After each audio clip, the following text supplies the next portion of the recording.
It's Phil Lindemann with your Krystal 93 News at 4.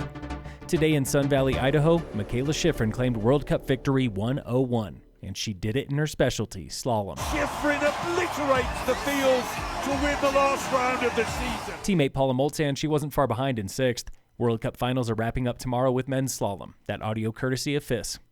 Colorado's public school funding is protected for now in the latest state budget. A House committee signed off on it late last night. Speaker of the House, Julie McCluskie, talked with Krystal 93 in those final hours before it came out. Summit County schools would receive more than $1 million in additional funding, nearly 3% increase over this last year. For weeks, it looked like $1 billion shortfall would threaten a new school funding formula that was just approved last year. Lawmakers came close to suspending it. Roughly $500 million more dollars for our public schools over the next 6 years. McCluskie helped to write that formula, and she fought to protect it. What we are doing for this next year is putting not quite as much of that money as we had hoped to, but still an increase to our public schools. She knows even this is not perfect. Schools across the state will remain underfunded. We are underfunding schools by $3.5 to $4 billion compared to other states, compared to high-quality programs that we see elsewhere. McCluskie promises to keep fighting for education. She herself spent 15 years at Summit Schools. The citizens of this state are demanding a high-quality public education for our children, that they want to see our workforce well-educated and prepared for the economy of the future. Budgets were on the brain at yesterday's Town and County Manager Summit hosted by Summit Chamber.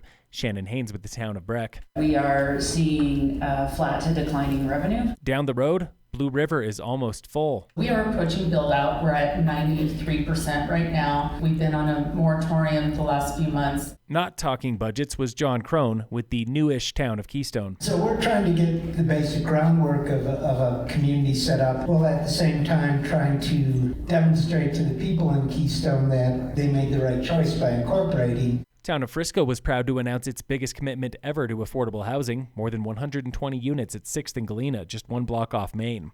On Facebook, Krystal listeners have this to say. Keep building until it's the biggest city in the mountains. Just like with healthcare and education, pompous government meddling in the housing industry will ultimately lower costs. This is not how I want my taxpayer money being spent, overcrowding and ruining our mountain towns. Building more units will not solve the problem, and the units aren't filling up anyways. This has to stop. Town of Breck is having a hard time filling its newest apartment project at Vista Verde 2. That is where earlier this year, several would-be residents were caught in a leasing snafu. The property manager said they qualified, but then said that was a mistake.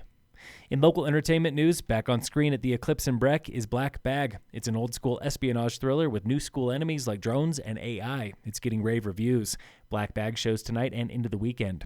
Coming to Keystone this weekend is Keystone Pride, the annual gay ski weekend. It starts tomorrow with DJs and more. Highlight of the weekend is Sachet on the Slopes, a drag show at Warren Station Saturday night. In sports, the Avalanche play the Kings tonight. This weekend is your last chance for night skiing at Keystone. The lights are on tomorrow and Saturday until 7 nightly.